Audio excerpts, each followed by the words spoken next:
ndamubwira ati sikwanya imbabazi nta kibazo na kimwe dufitanye nawe niki bigenze gute arambwira ati hari igihe umuntu aza kwikiza kugira ngo none ubuze bisanzwe cyangwa ukomerekeje ariko nkeneye ngo tubabarira arambwira ngo muzehe yatashe mbere ye reka muvuge suko mutinyutse arambwira ngo shanje yatashe atagwaye yavuze ari muzima ategura abana baje kwishura umugore arabatwara umugore ngo avaruke bavuganye amasaha make aho minota arataha biraro tugomba kuza twicara tukirangiza kandi umugabo wanje uko yatashe ntibyabaye kamuka mwacu yatashe tubizi uwongera ngo avuge.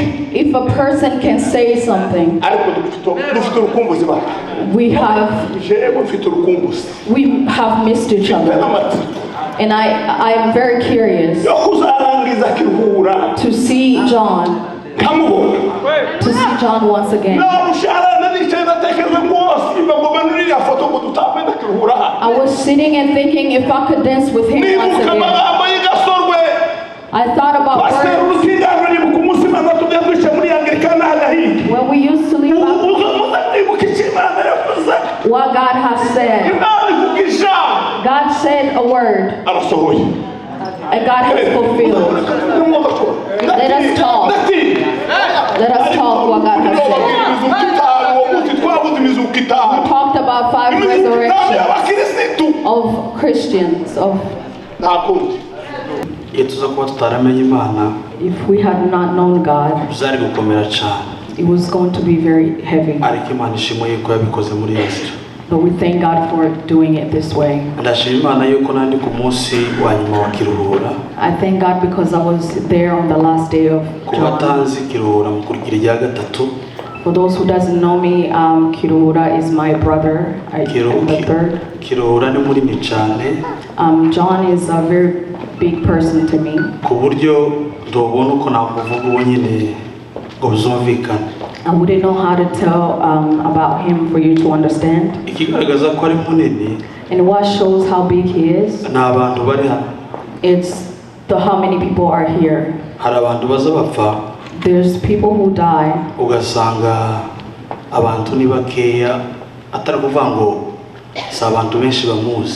And you know, few people might come to their funeral services, and not because a lot of people don't know them, but how great you are brings people.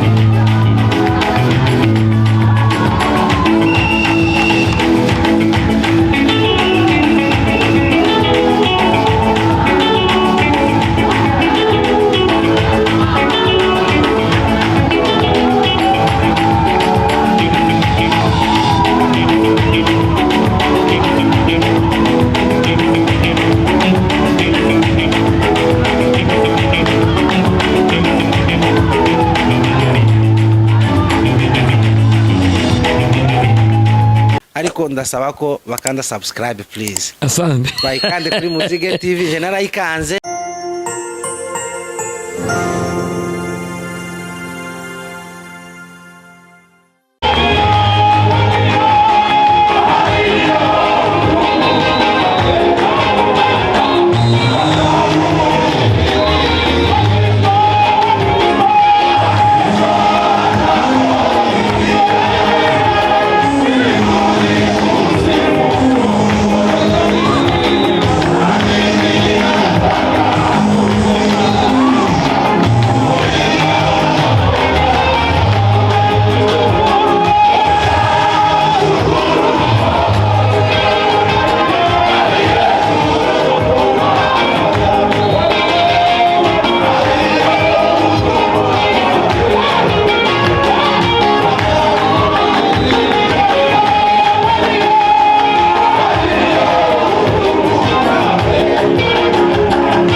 Bwana Yesu asifiwe.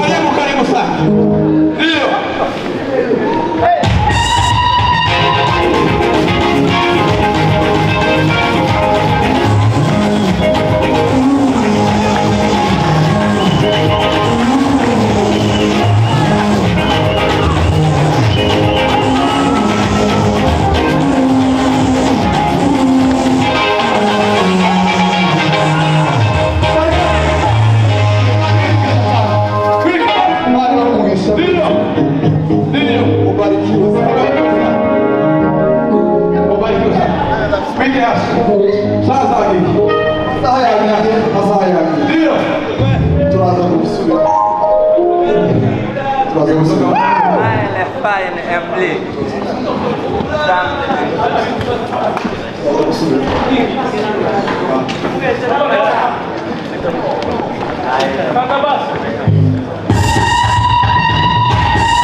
Ariko mana y'ubutware we wazi Mwana w'umugisha kandi mugize neza cyane nongeye kubivuga mugize neza cyane I say it again, you've done well. abantu bazazana amategeko tuyafite There's a lot of people that come to church ready. iby'Imana Things of God. ukazubishira mu mipango y'imipango yawe Don't plan it for yourself. byo kuvuga Don't zo yourself. materaniro wamvise wate It can make you struggle. You can struggle a lot. kandi ukubaho nibwo twavuga And a lot of us are very free in God. This is how we are. rero reka dusabe umuyobozi w'abanyamasengesho tumwakire amateraniro ndetse n'abandi bakorana niba bahageze The leader of our ushumba kwigwa aho yicaye ahaguruke tumwakire twese n'amashyi menshi cyane we're going to welcome him as we clap our hands. aho ari turamwakire Imana n'umugisha Wherever he is, we welcome bariki him. May basa God bless abandi you. bashumba bose baje nyuma turabakira Imana And all n'umugisha the leaders that came after, we welcome you. May God bless you. turi kumwe na bene data b'abakongomani bicaye hariya acha niombe niwasimuinuke baadaye niombe kongamano sote tukuje kuwashangilia tukakaribisha nyumbani mwao. We are with Tunakuja mashule na kama vijana wangu bichaji na wengine ambao wanaketi kwa vitu tofauti na nyinyi mjisi nyumbani mwa Mungu tunawakaribisha. guests that visited us today. We welcome you all. Tugezemanya mwiza huko mjambo jimana. We are in a great time to hear the word of God. Reka tusabe Mungu abutumwa tumakire na mashimeshi cyane. Welcome our share with a lot of applause.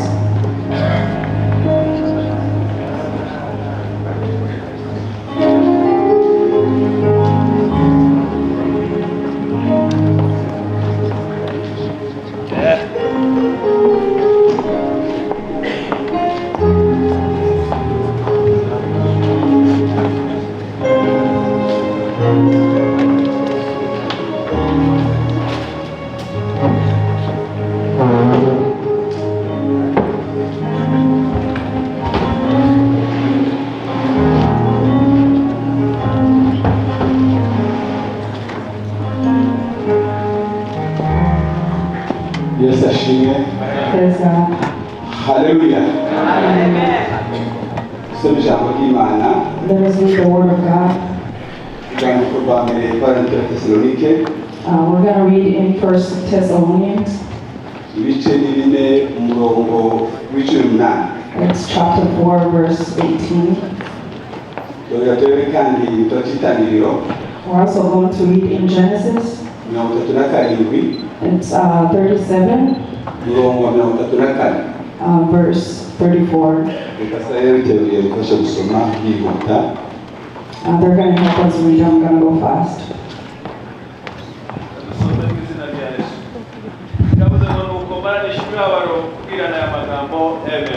Bakoze itangiriro mirongo itatu na karindwi umurongo wa mirongo itatu na kane.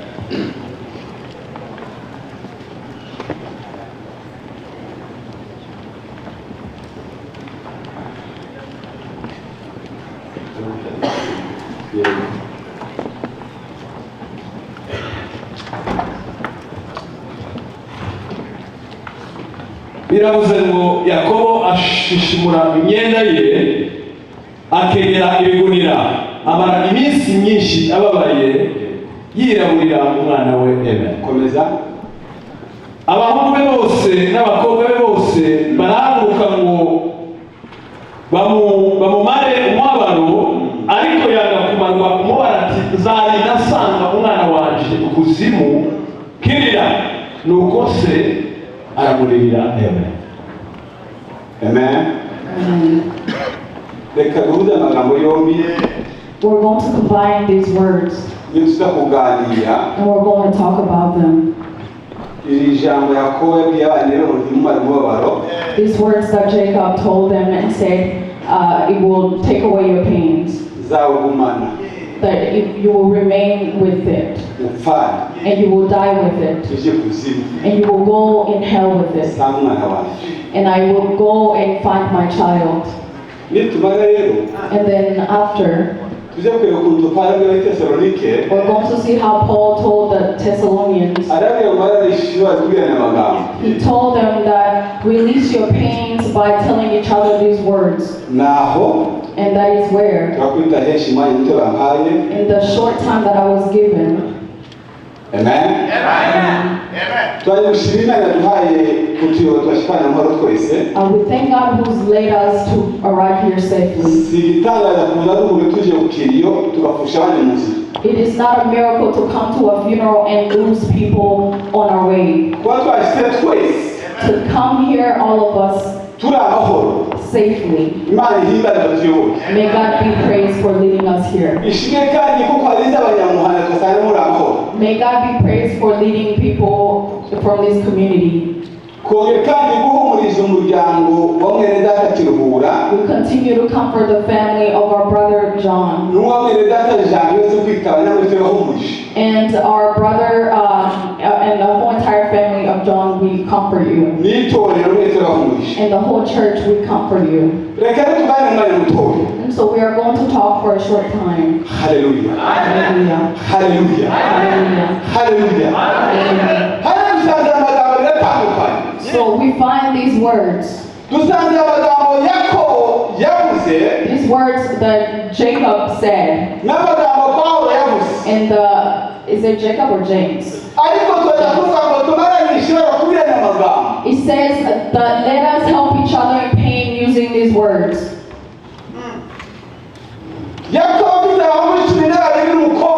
James had 12 sons and 1 daughter. And then 1 son passed away named Joseph.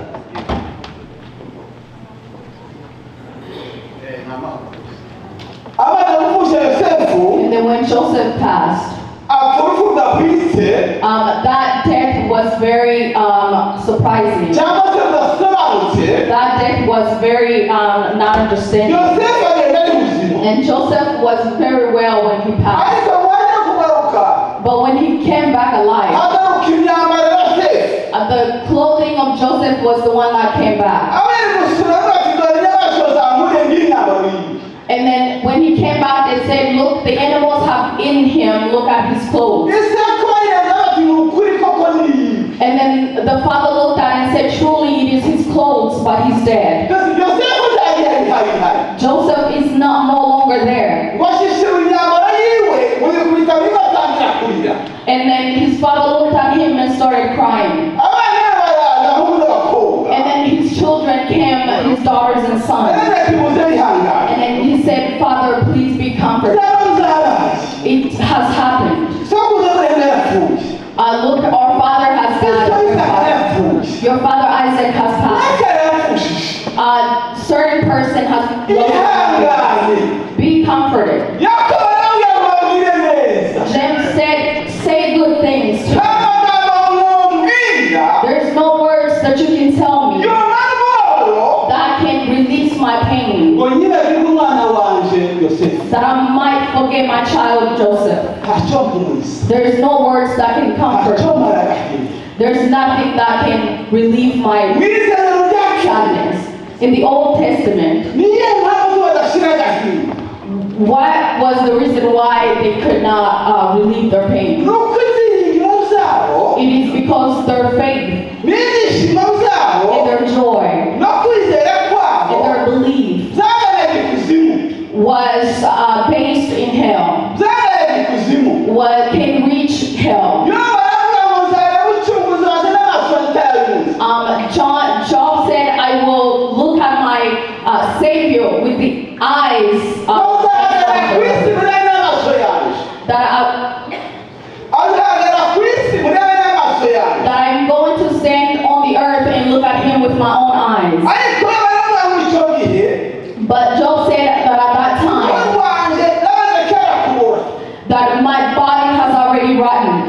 yobu kandi And Job said, yavuze amagambo avuga kugira ngo he said these words, ibyiringiro byanjye that my faith, nzabigaruka ikuzimu I'm going to go with it in hell. kuko izamu zose Because all of my amagambo things, y'ijuru babwirizwaga there's no heavenly things that were amagambo preached. y'ijuru yatarabamo There's no heavenly things that were umwana within them. amaze gucumura What a human being had sinned. imana imukura mu byende And God brought them out of Eden. imana iramutangaza And God threw them out of the Garden imana of Eden. yirukana And God chased them out of the imana garden. imwohera God chased them out. umwana usanga gushakisha imana And then a human being started searching for God. imana igategeka gahora hagabwira muntu umwe gusa And God slowly brought them in. nta jambo ryahurizaga There's no word that could come to bagera them. ikuzimu They used to go to hell. ariko afite ibyiringiro bitegeza amasiya They didn't have faith to wait for the Messiah. icyo kibazo bagira And that is the problem that they had. hari intwaro zo kwizera They did not have any weapon of faith ariko zidahagije mu ijuru that wasn't going to heaven, zitageze kuja mu ijuru that has not reached heaven. bapfana ubugingo bwabo They would die with their souls, bagafata umubiri and they would take their flesh, bakabarambika muri kebari and then they would place it somewhere kaburi in a grave, mu mva in a grave, ubugingo bwabo and their soul bukaja muri shawuli will go in deep in the grave, yaba yizeye whether they believe yaba it, atizeye whether they did not believe kaja it, kuri nyiri kuzimu they will go deep in hell. turi kumwe Are we turi together? kumwe Are we together? mu isezerano rishya rero And then in the New Testament, yesu amaze kuza when Jesus came, yesu amaze gupfa after Jesus' death, yesu amaze kuzuka after Jesus resurrected, haza ibyiringiro there came faith, haza inyigisho z'ijuru there came teachings of mu heaven. gitabo cya yohana In the book of John, ibishishi birakane chapter 14, yarambwira ngo ndagiye he told us that I go. ngiye kubateguza ibyicaro He said that I'm going to prepare a throne, zagaruka that I am going to come uje back kubajyana to take you. nimuhumurike bihangane Be comforted and be patient. I am going to come back. n'aya magambo paul yavuze These are the words that Paul said. ashobora kwamara agahinda What words did he say that can relieve your sadness? urwandiko rw'abikorinto In the book of Corinthians, urwandiko rw'abikorinto in the first book of Corinthians, ibice 15 chapter 15, usomye umurongo wa 50 n'ibindi 52 when you read verse 15 and verse 51 and so 52, tuhasanga aya magambo we find these words. ijambo rirababwira ngo mureke bamenere ibanga Paul said, let these words be a secret to you. kuko yavuze ayo magambo Why did he say those words? nuko mu isezerano rya kera It is because in the Old Testament, ibanga ry'abapfuye ryari ibanga a secret of the dead was a secret. inkuru z'abapfuye ntibari bazi ibyira yabo The news of the dead was not the news of the life. barazi gutandukanya umukiranutsi n'ukiraniro They did not know how to separate the righteous and the dead. ariko paul yabwiye abikorinto But Paul told the Corinthians, mureke bamenere ibanga let me tell you a secret kandi ngombe tuheshejwe n'umwuka n'ijambo ry'imana that I am given by the Holy Spirit of God. twebwe abahari Us who are alive, tuzabanziriza basizire na gato we are not going to go before those who are kuko asleep, impanda y'imana ngo izavuga because the trumpet of God is going abapfuye to ngo ring, bazuke and those who are dead are going to rise, natwe duhindurwe and us who are alive are going to be changed. n'iryo ibanga narababwiye And that's the secret that he told n'ibanga them. ry'impanda y'imana He izavuga said that is the secret of the trumpet of God that is ashaka going to kubabwira sound. kuko abapfuye He was telling them that those who are ari dead bazabanza kuzuka are the ones who are going to rise to resurrect first. hano twasomye And where we read today, utangiye ku murongo When you in 1 Thessalonians, when you start from chapter 13, verse 13, he said that we don't want you to know about those who are asleep. We don't want you to know the news of those who are asleep. We don't want you to know the news of those who are asleep. We don't want you to know the news of those who are asleep. We don't want you to be in church of the Thessalonians to not know the news of those who are asleep. He said because you believe that Jesus is the Christ that can remove us from those who are asleep. And that is how he is going to bring him with those who died, those the ones who slept with them. He said that is right. Jesus is going to come back. And the trumpet is going to sound. Hallelujah. Say amen. Say amen. Hallelujah. In the Corinthians, Paul said the trumpet, he made it in the Thessalonians. He talked about 3 trumpets. Praise God. He said there's going to be a sound of God himself. And that is Jesus Christ. What is that sound going to do? It is going to be a sound to resurrect those who died. When he comes, as he calls the names that he's on, those who are asleep, those who died in him, those who are going to listen to his sound and hear him, and I'm going to listen to him. And the second sound will be, it is going to be the sound of a great angel that will do an operation to sanctify the air, to sanctify the air, to sanctify the atmosphere, to sanctify the atmosphere. It is the angel who will sanctify the atmosphere. In the book of Revelation, he said that the church is going to rise on the right hand, and then the devil are going to descend on the left, and then where the devil was, the angel Michael is going to clear it out, and then he said the earth will tremble because it is going to go quick. And then the church will be on standby. Because the ones who were dead will have risen. And Paul said there will be a third sound. It will be the trumpet of God himself. And then all of us, those who have died, those who are still here, are going to be changed. And our bodies are going to be changed. Hallelujah. And then we are going to rise with him. And we are going to be with him forever. In verse 18, it says, yeah. It says you. It says you. It says you. To release each other's name by telling each other's good words. Jesus is coming. Jhon is going to rise. Javier is going to resurrect. We have not gone before them. All of us are going to rise. All of us are going to rise. We are going to meet God in the air and be with them forever. Be comforted. Be comforted. The heavens is ours. And one day we're going to go. May God bless us. Amen.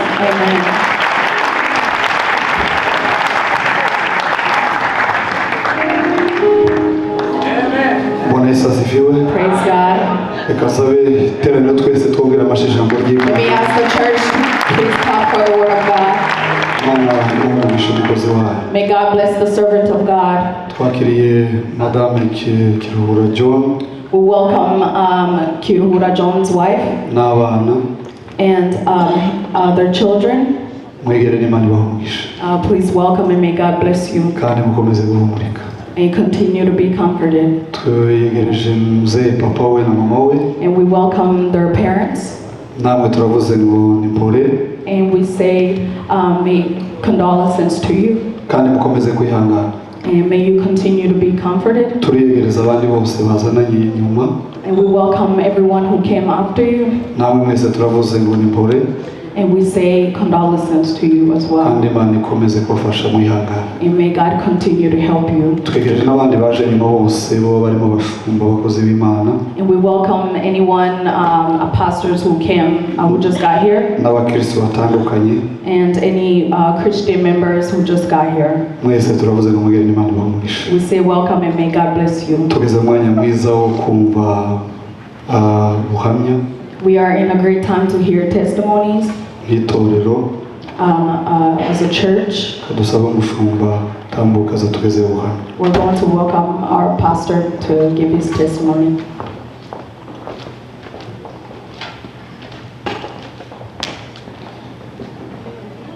ese ashimwe. Praise God. nagira ngo mbasabe mu mwanya ubuhamya bwa Jhon In this time of giving John's testimony, kubw'ibyubahiro byanyu, in your honor, naringize ngo mbasabe kuba bishoboye for those who can, wenda twahaguruka tukamwibuka umunota umwe, we can please rise in his remembrance. hanyuma akabona kubabwira ubuhamya bwa Jhon. And then I will go ahead and tell you a little bit about him.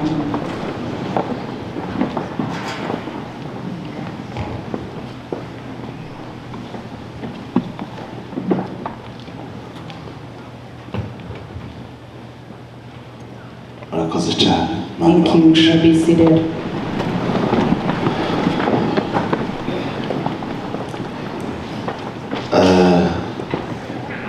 banjije gushimaho gatoya, I want to thank you. ndashima ku bantu bose Imana yaboneye umwanya wo kuba hano, I thank everyone whose God has given the opportunity to be here. abagize umuryango wa Jhon, John's family, abavuye kure ndetse n'abavuye hafi, those who came from far, those who came from near. Imana yaboneye umwanya ihabwa icyubahiro. May God be praised for granting you this time. icyo si igitangaza, hari amajwi mu kubura abantu ariko ntibabashe kubageraho, There's people who've been losing their loved ones, but they don't get ngo people bagire to come see umugisha wo them, kumusezera, and they don't have people to come. ariko mu mwagire umugisha Imana ibaheze umugisha cyane.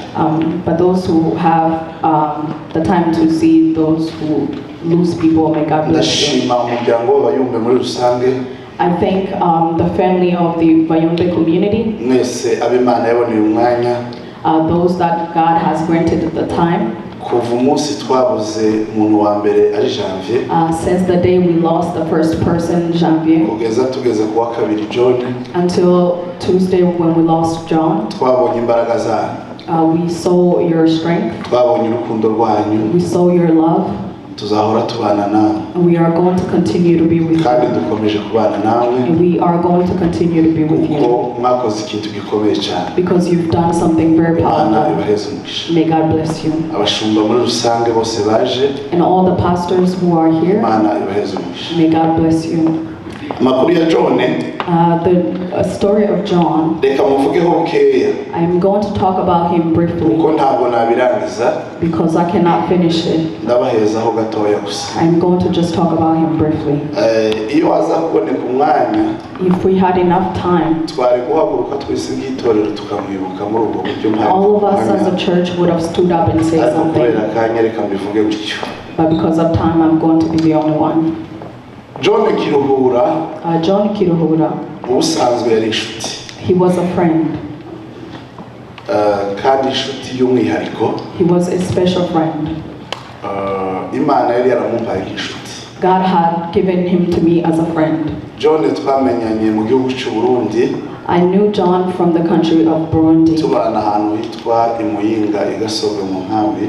We lived together in a refugee camp in Gasogwe. twabaga muri ministeri yitwa Heromoni. We were in Harmony Ministry together. tubana neza. We lived very well together. abishuti mu buryo bwose. He was a friend in every way. ndahava I left, ngeze Uganda and when I got in Uganda muri 2011 in 2011, twari dutanga itorero we started a church, aryo giri muhamubona. and it's the church that you can see. Jhon ava Burundi arankumbura. Jhon left Burundi because he missed me. arambwira ngo yarankumbura. He told me that he missed me, arazi Kampala and he came to Kampala, Uganda, aransura to visit me. ansura amezi 9 And he visited me for 9 months. tubana amezi 9 We lived together for 9 months. ubwo ni urukundo. That's love. kubera izo mpamvu And because of those reasons, zararushe n'umuvandimwe we Murefu araza even his friend Murefu came. biba impamvu nawe kugira ngo aze twese tubane. And that was also a reason for his friend to also come kubera live with us. Kirihura yari yakoze. Because what Jhon did, icyo ni kimwe yakoze i Kampala. that's something that he did for me. turabana muri ubwo buzima bwose. We lived together for that 9 ambera months. inshuti ambera umuvandimwe He was a friend and a family. ambera umushenama mwiza. And he was also a great counsel. icyo gihe kirarangiza. And that time went by. Jhon naraye nageze hano And Jhon, when I arrived here in the US, arambwira ngo urabizi ko mfite umuryango he told me that, you know, I have a kandi uzi family. ko mbana na data na mama And you know, I live with my parents. ndetse nkabana n'abavandimwe bose tubana. And I live with all of my relatives. arambwira ngo ariko And he said, but ndumva nifuza kugusanga. I feel that I want to join you. Jhon araza And Jhon came. amaze igihe urugo rutaraza And it was before my family came. bukeye urugo ruraza. And afterwards, my family got icyo ni here. igikorwa cya mbere cy'urukundo And that's the first sign of love Jhon yaneretse. that Jhon showed me. shimira n'umuryango wamubyaye And I also thank the family that kandi Jhon comes from, anamwemereye inzozi ziwe that also allowed his dreams akazisohoza akadusanga. to fulfill his dreams to come and nabo join me Imana here. ibaheze umugisha. And may God bless his family. Jhon yarangwaga n'ibintu bitatu. Jhon was classified by 3 Jhon things. yarangwaga n'umutima utuje. He had a very calm heart. Jhon yarangwaga n'umutima utuje. He had a very calm heart. iyo bari yumvise amakuru mabi, If he heard bad news, iyo bari yumvise bimeze gute, even if he heard very tragic news, Jhon ntiyagaza yikanga. Jhon was not a very surprised, ubuzima bwe astonished ntiyagira person. mu mutima wikanga. He was not very upbeat. icya kabiri, And secondly, Jhon yari azi guca bugufi he knew how to be humble birenze uko umuntu yobitekereza. beyond our imagination. habe n'iyo umubwira ijambo, Even if you would tell him, Jhon byari bigoye words, kugira ngo agusubize it was very hard for him to kubera respond umuntu yari azi kubaha. because he knew how to be respectful. icya gatatu, And third, Jhon yari umukristo. Jhon was a Christian. ikintu kiranga umukristo And something that characterizes a Christian ni ugusaba imbabazi. is knowing how to ask for forgiveness. twese tuzaducumura, All of us sin. twese twambaye umubiri, All of us are clothes in ariko flesh. Jhon But Jhon, iyo ibyo byamugeragaho nk'abandi bose, when that would happen to him like everyone yihutiraga else, kukwegera he would approach you akakubwira ngo umbabarire. and would ask for forgiveness. uwo niwe wari umutima wa Jhon. That was John's heart. Icya And fourth, Jhon yari azi kubana n'umuntu wese Jhon knew how to live with anyone, uko wowe uri kose, however you were. wowe ugoye, Whether you were a hard person to be with, whether you were an easy wowe person, umwana, whether you were a wowe child, umuntu mukuru, whether you were an Jhon older yari azi person, kubana n'abantu bose. Jhon knew how to live with anyone. kugira ngo Jhon mwumve ngo yavuze undi muntu mu buzima busanzwe, For you to hear that Jhon spoke about someone else, iyo ntiyari ingeso yiwe. it was not his habe nubwo character. umugirira nabi, Even if you did wrong to Jhon him, biragoye ko yaciye inyuma ngo avuge izina ry'undi muntu. it was very not like him to speak about Jhon someone. ni igipindi cya kabiri. And that's the icya second gatatu, part. And third part, Jhon aza kuva muri uno mubiri, when Jhon passed, twari dufite amasengesho y'itorero. we had some prayer in the church. y'abakozi tugira igihe tuza twiherera tugasenga, Pastors usually have time where we sit turi mu aside to masengesho pray. tuhaye dusenga. And as we were praying, ibyo bintu bibiri byantangaje. there's two things that surprised me. nemera ko Jhon ijuru yari inshuti y'ijuru. And I approved that Jhon was a friend with the heavens. kuva nkijijwe n'igihe nari ntarakizwa, Since I got saved birashoboka ko before, makuru ngiye kubabwira ari Jhon wenyine nabibonyeho. these news I'm about to tell you, I've Sinzi only wenda seen kwa Jhon. wenda bizanaba. And I don't even know if I'm going to see this again. Tuwaye dusenga. And as we were praying, Imana iratubwira ngo nimubwire Jhon. God told us to tell Jhon Ngo asenge. to pray Kandi atunganye ibintu bye. and to sanctify himself, Kuko atazarenza itariki 15. because he's now going to go beyond the dates of 15. Nibwo bwa mbere nabyumvise. And that's the first time I've heard Kandi that. iby'Imana muzi ko ari ibanga. And the things of God is of secret. Imana irabitubwira. And God told us that. Turasenga, So we prayed turinginga, and we asked. dukora ibishoboka byose. We prayed and we asked and we did everything. Ariko ntibizakunda. And nothing changed. Nyuma y'icyo And after that, haza ijambo rivuga ngo Jhon asenga iminsi 3. there's a word that came that said Jhon must pray for 3 Kandi ari days. wenyine nta wundi muntu bari kumwe. He must pray by himself without another person. muzamumusura ahari.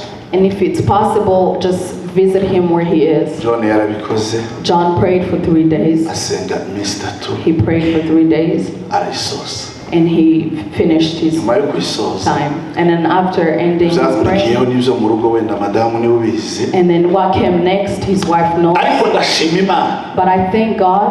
Ikindi cyantangaje mu rupfu rwa Jhon. And what amazes me about Jhon, Sarire umuntu aguye kugira ikiriyo gitandukanye n'icyo abantu batekereza cyangwa bateguye. a funeral sometimes goes very different from what you were Ikiriyo cya preparing. Jhon The funeral of Jhon giteguwe mu rwego ruteye ubwo.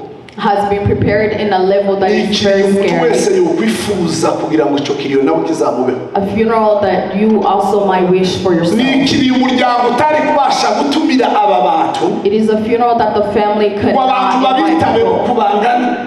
for themselves. Ni ikiriyo Imana yivugiye ubwayo. It is a funeral that Iravuga ngo God said for ndamukeneye himself. bitarenze iyi minsi. It is a funeral that God said, I Namwe need you. muhaye mubona The things that you see here ni yourself. ikimenyetso cyo babwira Jhon uwo yari. It is a sign that can tell you who Jhon was.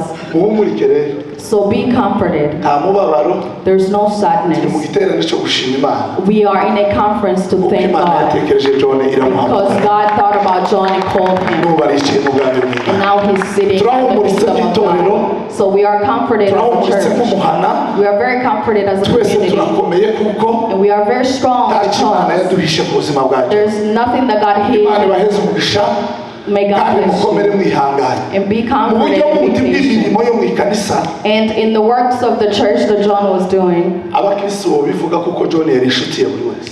every member can testify that Jhon was Yari a friend of inshuti ya buri muntu everyone. wese. He was a friend of everyone. Kandi bisaba And whatever that was yagiraga stated, inyota y'amateraniro. he was very thirsty for Yabaga the mu service. materaniro umwanya wose mu He was mukeneye. in the service N'igihe every time we mutamukeneye needed him. mwasangaga ari uwa mbere mu materaniro. And even in the time that you Ibyo didn't byose he was Jhon always yakoze. there. And everything that Jhon turamuhamisha did, imbere y'Imana. we testify in front Umukristo of wicaye mu God bwami bw'Imana. that he is sitting on Imana the throne. y'Isiraheli imuheze iruhuko ridashira. May God give him Murakoze cyane. the rest of eternity.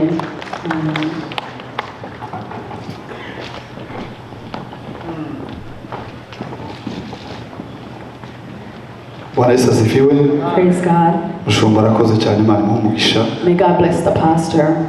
Tugeze mu wundi mwanya mwiza wo kumva mwe mu muryango wa Jhon. We're in a great time to hear another family member from Jhon's family. Ni karibu nawe aze agira icyo yavuga. Please welcome.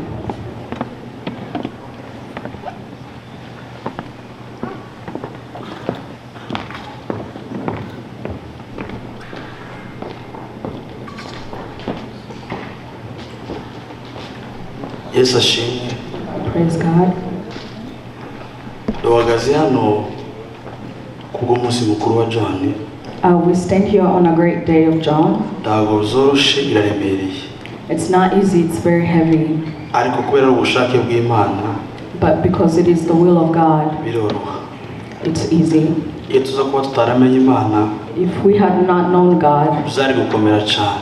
it was going to be very heavy. Ariko Imana ishimwe yuko yabikoze muri iyo nzira. But we thank God for doing it this way. Ndashima Imana yuko nandi ku munsi wa nyuma wa Kirihura. I thank God because I was there on the last day of Ku Jhon. batanzi Kirihura mu kurikira irya gatatu. For those who doesn't know me, Kirihura is my brother. I am the third. Kirihura ni munini cyane.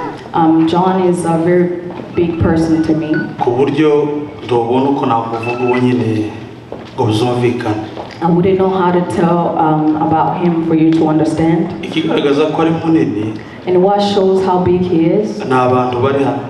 It's how many people are here. Hari abantu baza bapfa. There's people who die. Ugasanga abantu ni bakeya atari kuvuga ngo si abantu benshi bamuzi. And you know, few people might come to their funeral services, and not because a lot of people don't know them. Ariko bunini bwawe. But how great you are nibwo buzabuzana abantu. Brings people. Bishop yabivuze. And Bishop talked about it. Ntabwo twigeze dutumira umuntu ngo aze hano kuri iki kiriyo. We didn't invite anyone to come to this funeral. Kubera kubana neza n'abantu. But because living well with people. Niyo mpamvu mwaje. That is why you came. Ndizera yuko hari hanze hari abandi benshi. And I believe that outside there's a lot of people. Ngize mbabare jewe. If I were to be sad, nubabara cyane. I would have been sad, so sad. Ariko ndakomeye. But I am very strong. Kirihura ari umuntu wari ushobogezo akiri muri Afrika. Even when Jhon was still in Africa, hageze igihe yoje. There was a time where he was about to come here. Bibazabiye Trump yahinduye abantu baratinda. And it was a time when Trump stopped from coming. And he spent 5 more years there, waiting. And we received our citizenship here waiting for him. And we were on the same case, supposed to come at the same time. And every day he would write to me, asking me how far. And I will go and search on Google. And I would search his case number. And I will search his case number to see how far. And I will tell him that they're working on it. Be patient, you're going to come. But the day that he heard that he was going to finally come, he was very happy. And I was the first person to know that his day to come has arrived. And that is why I said if I was a person to be sad, I was going to be very sad. Because his dreams and his thoughts, he had not arrived to. And he was still very young. He still had very young children. But all of that is combined into the will of God. And that is where it's all. But I must go beyond that. I would go very, very far if I go beyond that. And something else. I would like to thank everyone. Every person who came. If you came by plane, if you came by car, you've used your money. And all of that is done by love. There's people who work even on weekends, but who left their jobs. May God bless you. And I thank my relatives. They've done a lot of great works. May God bless you. And continue to do well for others. And I thank the Bayumbe. Let us clap for them. They have a very special love. Because last time they were just here, it was a lot of them. And they were just here before we buried just the last person. And then they're going to come back on the 12th. And I said, this is a very heavy thing. May God bless you. May God bless you again. Please understand that a lot of them were friends of Jhon. ndabazi inshuti ziwe za bugufi. A lot of you, I know you were his close friends. Kandi Kirihura ari inshuti n'abana batoya. And Jhon was friends with very young people. There's people who used to call me. Kibaza n'uyu nguyu bari bazanye na Kirihura. And I would ask myself, this person knew him. And I was so amazed. He was friends with everyone. With everyone. Rero Imana ishimwe kuba yarabikoze. May God be praised for doing that. And lastly, Espoir niwe mukuru. Is our oldest. Amenye yuko let be known ise ntabwo yapfuye. That his father is not dead. Ise arahari. His father is alive. Nazoza tubona. When he sees us, azozabona ko se ahari. He must see that his father is still alive. We are going to be his father. Nico itumye mvuze ngo. And that is why I say his father is not dead. Umuntu wawe ntazapfa nditubizi. Your person does not die. Your person does not die. Rero ndabashimiye. So I thank you. Imana ibahe and may God bless you.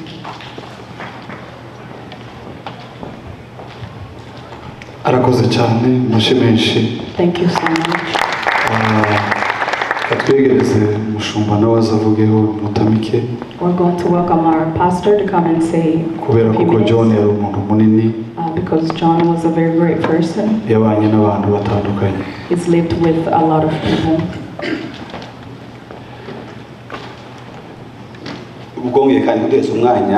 Thank you for giving us time once again.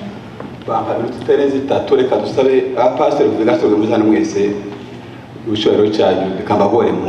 would like to ask all the pastors to come forward. All the pastors from Gasogwe.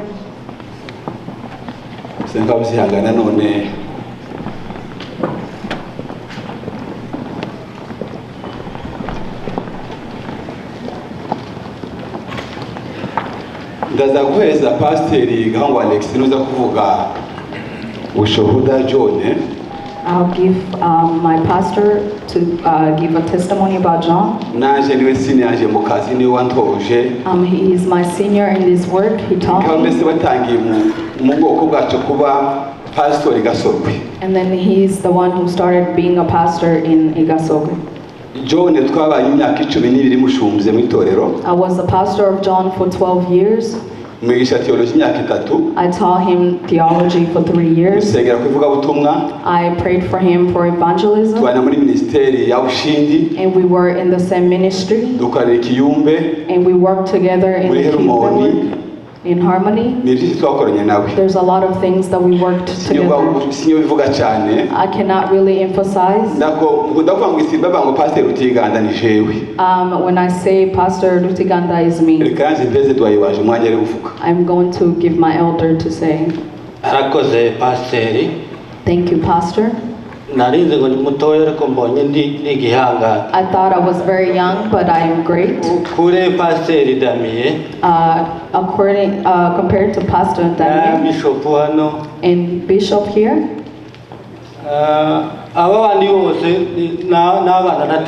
Everyone here are children that I've trained. Let us clap God for hands for that. And Bishop here I've trained. They have very heavy names, but I remain them small names. So we thank God for arriving to this day.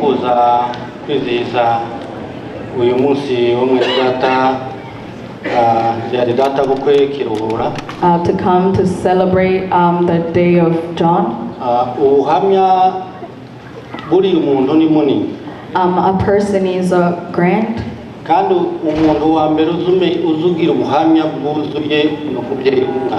And an individual has a very full testimony. Is a parent of a person and a wife of a person. And another person is God. God is a person who has a full testimony of a person. And other people know just few. But the only thing that we knew about him, he was a prayer warrior. You see him on YouTube. Jhon was a very quiet. He would talk in church. but he was a very quiet person. Kuri ubwo rero And so for that, kuri ubwo rero tukaba dushimiye Imana yamutwaye cyangwa se yamwakiriye. so we thank God for receiving him. Njye sinza mpamanya n'abantu bavuga ngo Imana niyo yishe umuntu. I don't agree with people that says that it's God who killed a person. I don't gusa agree. ndabizi ko Imana yavuze ngo kubw'icyaha kibaye umuntu no gupfa azapfa. But kandi nkamenya ko Imana yakira umukiranutsi. God says that if a sin happens, a person will rero die. turahamya ko Kirihura mu byo tuzi. So in the things that we know, Imana yamwakiriye. I know that God has received him. kandi tukaba tumwifurije iruhuko ridashira. And we wish him an eternal life. Murakoze. May God be praised.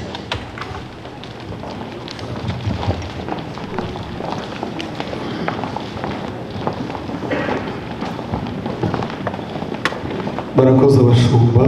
Thank you, pastors. Imana ibahe umugisha. May God bless you. Tugeze mu mwanya mwiza twerekeza mu gusoza. We're about to reach the end. Reka nsabe abayumbe batambuke hano. We're going to ask the Abayumbe to come forward. Hanyuma nsabe bonke niuza kutuyobora iminota 10. We're going to ask Bonk to lead us in 10 Gahunda minutes. ndayifite muhumure. I have the program in my hands. Nije wayoboye. I am the one who led this Rero program. nimutambuke. So please come forward. Hanyuma twongere duhudumiye. And we're going to pray for a few minutes. Mwene data bonke nimba ari hano natambuka muza kutuyobora. Bonk is going to lead us. Gira dusubire duhudumiye tuze gusozera tugera ku musozo. And we're going to reach the end.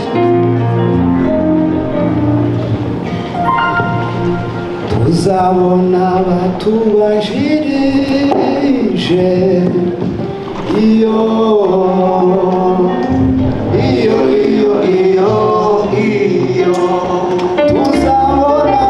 tuzabona batubanjirije iyo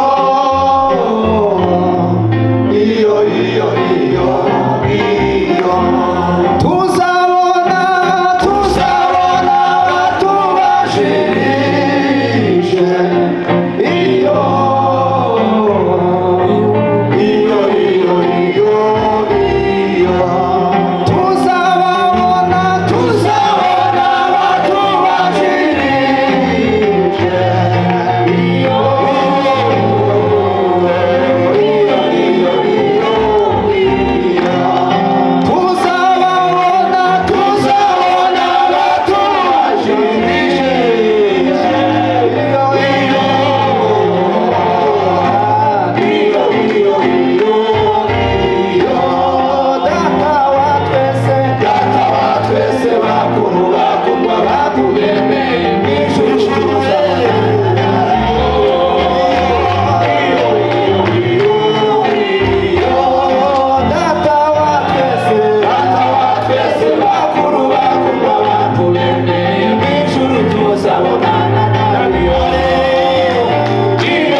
nimwike reka twumve wina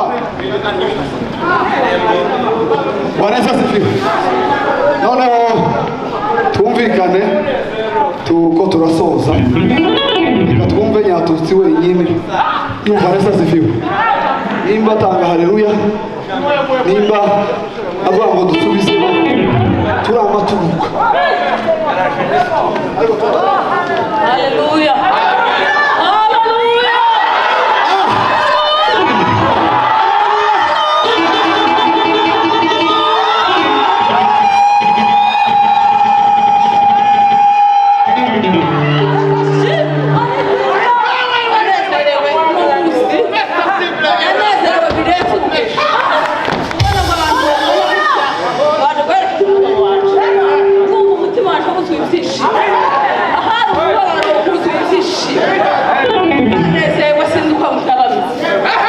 Ejo narababaye numva ko ngera ahantu ariko uyu muziki numva wamwaba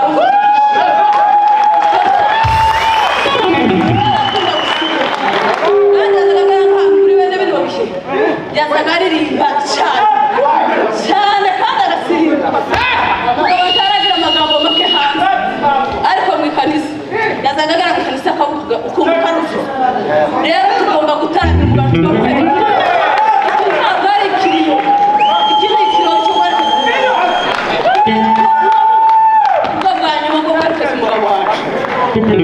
twabanye neza nta kibazo na kimwe yagiye kuja kugenda aricara kwakana imbabazi ndamuga ati si kwanya imbabazi nta kibazo na kimwe dufitanye nawe niki bigenze gute arambwira ati hari igihe umuntu azakurikira kugira ngo none uvuze bisanzwe cyangwa ukomerekeje ariko nkeneye ngo tubabarira arambwira ngo muzehe yatashe mbere ye reka muvuge suko mutinyutse arambwira ngo shanje yatashe atagwaye yavuze ari muzima ategura abana baje kwishura umugore arabatwara umugore ngo avapfe bavuganye amasaha make aho minota arataha biraro tugomba kuza twicara dukirangiza kandi umugabo wanje uko yatashe ntibyabaye kamuka mwacu yatashe tubizi baraje baratubwira ngo umuntu hari umugeni kareba mu nzu muwaje akabona ataha kazungurutse amaso yanjye kavuga atahari mama yarashaje pe kandi ndavuga kavuga atahari nenda ari mama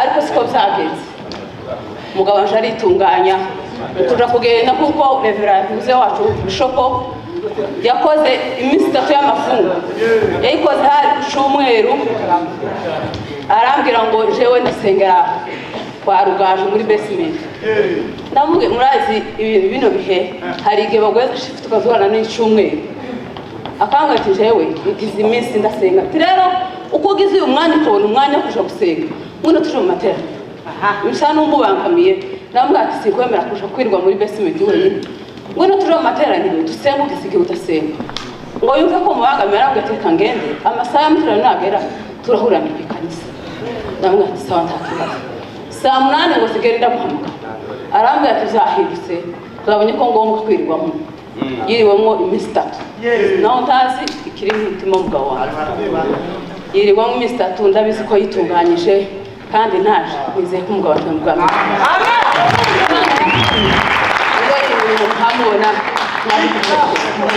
ntabwo bafite imana yataramiye izatubeshaho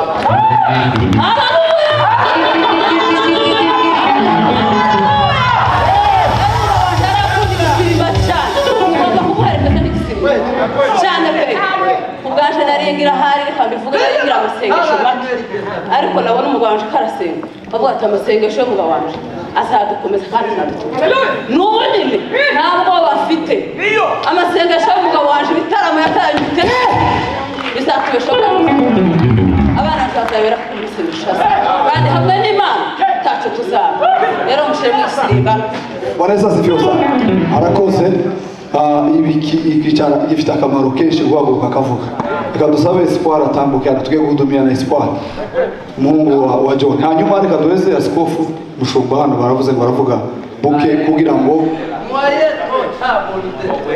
Imana ishimwe Imana ishimwe cyane mumbere Imana icubahiro let us give God glory mumbere Imana icubahiro uyu munsi ku to be here today, to be here for Jhon. God has missed him and has taken him in his kingdom. Can't you see that it is worthy? Can't you see that it is worthy? Even if people say that time. But thank God that he has taken Jhon. Amon and Udia. And families of Jhon.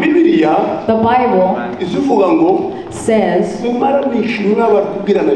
relieve each other's pain by telling each other these words. And the words that you tell us, it is the truth of God. These are not the words of people. It is the words of God. If a person can say something, we have missed each other. And I am very curious to see Jhon, once again. I was sitting and thinking if I could dance with him once again. I thought about words. When we used to leave out what God has said. God said a word. And God has fulfilled. Let us talk. Let us talk what God has said. We talked about 5 resurrections of Christians. But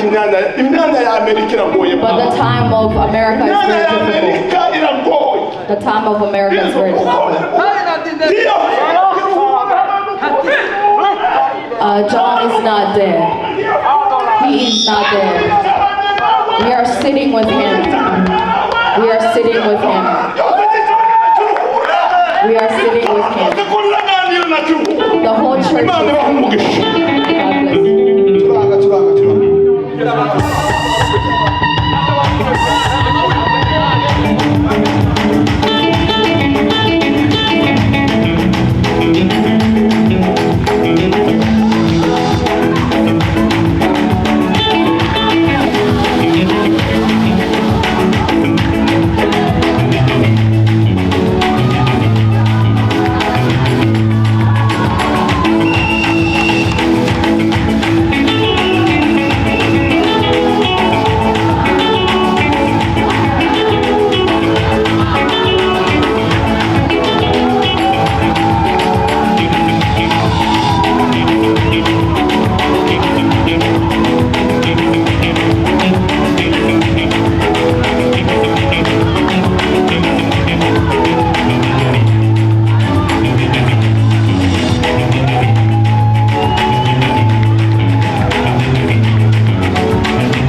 mwikirasi mwikirasi mwihangane turaza kugera mu kanya mwikirasi hanyuma tuze gusoza reka tere haleluya hanyuma twica warasifiwe Yesu cyubahiro Give God glory.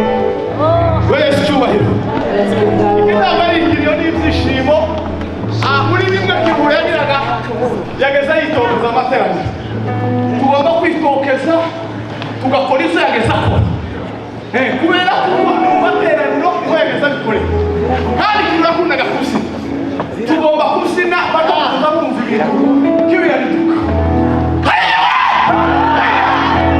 warasifiwe Kirihura n'inshuti yacu no twaza dukumburana umwe akohereza audio undi akohereza indi audio twatuvakoza Kirihura wa data none ga sinoroha nica hajya umunota uba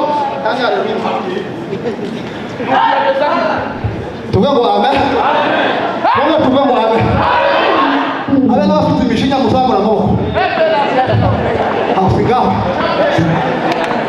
tuvuge ngo haleluya tutarongowe muri iki kiriyo cya Kirihura bijya bintu zose tuba dukora hariya hirya n'iwanyu naho tuba tubesha cyane tuba bintu mpamvu yo kwakisha ibintu n'ubundi turamuherekeza uzogera ngo amahirwe kugera mu bwami nibo bazoba naho ibindi byose tugomba gusindagira neza rero twari kambasha unasigaye no mu kibuga cye nimba mwari mu Kirihura utuvideo twose mwageza mubona ninjira twaza dukinana muri iki kibuga hakikanuka nabwiye abandi twaje hano ejo bundi dutabaye neza mbwira mwene data duhuriye mu giterane kamubwira ngo twigira ko kugira utara hirya amazi dusengera Kirihura Imana gushinzira se azi no muri Amerika ejo bundi apfuye kugeza n'ubu sindabyemera gusa ndaza kunguruka naje ndebe ko neza ari ubujyanye muri cyo none bamaze kumbwira ko yapfuye birambabaza cyane karatonganya Imana kayigira ngo ariko wamana uzi kino kibuga cya mbere cy'imisi twagikiniyemo none Kirihura araje umwana yaramaze gufata inimero none wamutwara wamana ndavuga yino ndasura ndigaruka ndavuga ngo Imana nifite amaboko kuri twebwe twese kandi Imana niyo yamukunze tuvuge ngo haleluya tuvuge ngo haleluya rero imisi usigaranye mu isi atukuzwe imisi usigaranye mu isi nutayikoresha neza nabwiye abantu ndababwira ngo se kubera ko murabwira mu ikanisa akaba ari mwigira ba bose kandi iri hanze tuzi tudakomeye uzogukomera ariko twebwe no twarirekuye ibintu byose Imana yaduhaye rero Kirihura warasifiwe bwira ababyeyi biwe ntimugire problème Kirihura twakoranye neza akazi abasigaye natwe tuzogasoza kandi badufite bw'ibi bintu twagiyemo tuzogasoza neza ndabisinabira tumwe kandi wicara mwana uzaza tuzinana nawe umunota umwe cyangwa itatu kubera impamvu zo kumwerekeza jewe ku giti cyanjye mwicare ndamwerekeza muri uwo munota nicyo cyanze nyine umunota umwe niwe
God bless you all for all the works that you've done. n'umusobanuzi wadufashije And thanking me, the translator. Mana muhumugisha. May God bless me. Shimira abaririmbye abasenze ababwirije. And thanking those who've sung and those who've preached. Mwese Mana bahumugisha. May God bless you. Hanyuma tugiye gusoza. And we have reached the end. Reka tuje gusoza n'isengesho. And we are going to end with a prayer. Hanyuma ugiye gusenga narangiza. And once we are done with the prayer, turahita duhamagara bene data Mugabo. We are going to welcome Mugabo. Aze twerekeze uburyo dushobora gusezera. And he is going to lead us into the next. Nsabe Bishop Robert. We are going to ask Bishop Robert atambuka asenga Imana, ashima Imana ku mirimo yose yakorewe hano. To pray for everything that's been done here. Hanyuma turagiza n'Imana izindi gahunda zigiye gukurikira hariya kwirimbi. Asking God to guide us in the next thing that we're going to do. Kugira ngo Imana ikomeze kubana natwe. So God can continue to be with us. Karibu cyane. Welcome. Let us pray. Mwami Yesu duciye bugufi imbere yawe kuri uyu munsi. God, we are humbled in your sight. Umunsi mukuru ukomeye wo guherekeza umuvandimwe wacu. A great day. Imbaraga zawe twazibonye kandi twarazibonye. Kubangana gutya waronkeye umwanya wo kuza kumuherekeza ndetse no kwishimana n'umuryango kuri ibi. Ndabizi biragoye birasharira mu buryo bw'umubiri kubyumva no kubimenya, ariko umugaragu wawe Yobu yaranditse aravuga ngo wampamagara nakwitaba gushatse kureba imirimo y'amaboko yawe. Kirihura wamugeneye igihe cye ntabwo yakirengeje kigeze yarakwitabye. Ndasabira umuryango Yihumure, umugore, abana, ababyeyi n'abavandimwe kuri uyu munsi turataha twese. Ukomeza imbere hari ubundi buzima burebure bw'ibihe birebire, ariko wowe uhabe uhagume ikintu cyose ugitunganye mu gihe cyacu. Yuko ijambo ryawe riravuga ngo rise wipfuje uri umugabo w'abapfakazi. Mwami Yesu ndasaba imbaraga zawe kugira ngo zihishurire umuntu wese uteranye muri uyu mugoroba cyangwa se muri iki gitondo aha hantu ijuru no kurwumva, kugira ngo umuntu wese atunganye urugendo rwe, yuko ni rugufi rurashira rurihuta iminsi itihagaze. Uko duherekeza abavandimwe tumenye ko ari igihe cyiza cyacu cyo gutekereza no gutunganya, kugira ngo tuzaraganwe n'abera wa munsi mukuru imbere yawe. Ndasaba kugira ngo gahunda zose zakozwe umugisha bagize icyo bakora babonetse umugisha ndetse n'izigiye gukomezaho.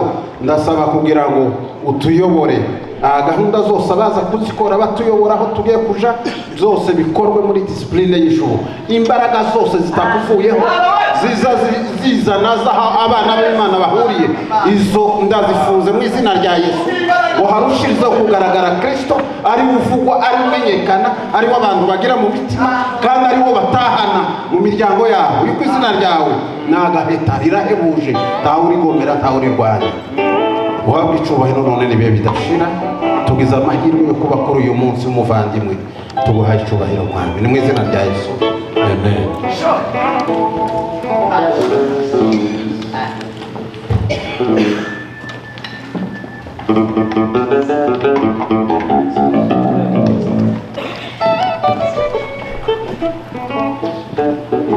Mbere yuko dutangira umuhango wo gusezera ku mubiri umuvandimwe Jhon, before we start this next service, twashatse gutambutsa aya matangazo.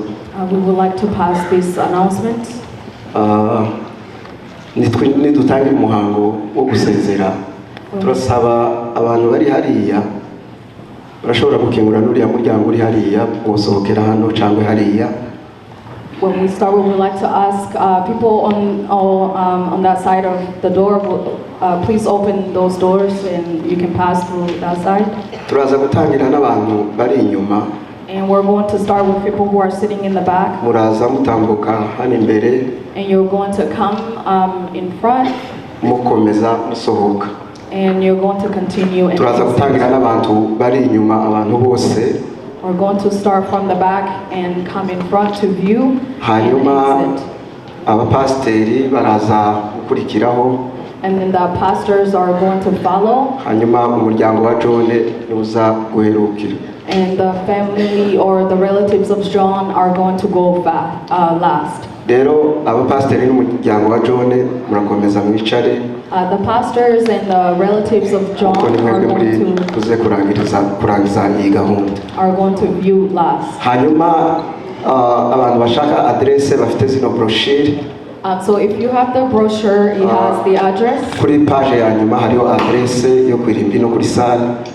The brochure has the address of the cemetery and the home. The funeral home and the cemetery. Barashobora no kureba kuri screen bazi display zirahari. And also it's on the screen, it's displayed. Hanyuma ico dusaba kimuteze jamu hariya. And please do not cause traffic. So when you do exit, please go straight in your car.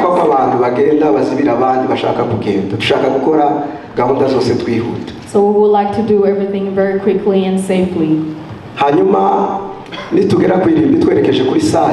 So when we get to the funeral home,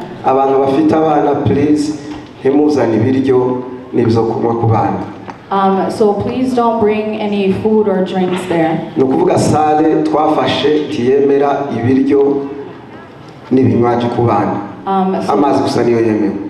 funeral home does not allow any drink or food, just water. So if you have any other drinks except water, please do not bring it. hanyuma muze kubikurikira kuko izo ni protocols za sale baduhaye. Those are the rules of the facility. Kandi nzi yuko muza mubyumva kandi mukabikora neza murakoze. And please follow us. Hanyuma rero you can open up the casket. Rero turasaba hanyuma abantu bashaka impapuro z'uruhusha kutuzi murashobora kundeba cyangwa mukareba rugaju hano. And if you need a permission slip for work, you can ask him or the other brother here. Hanyuma urubyiruko rwa hano ruze gusigara kugira ngo batunganye ibintu bimwe hano murakoze. And all the youth from this community, please stay afterwards so we clean up.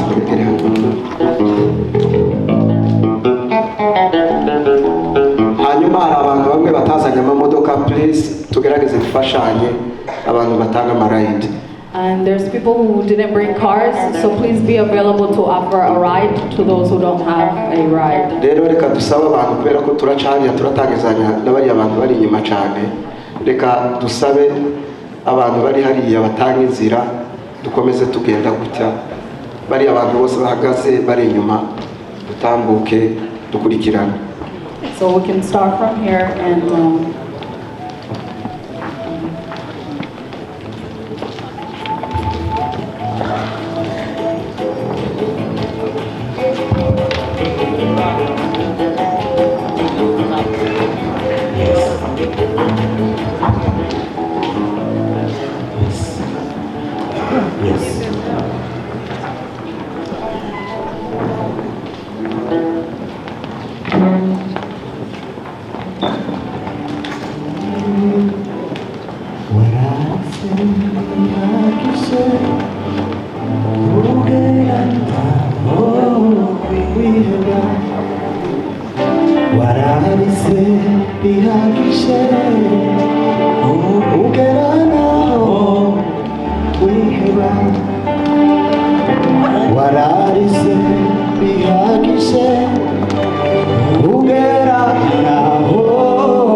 Uhumure ndakwibutse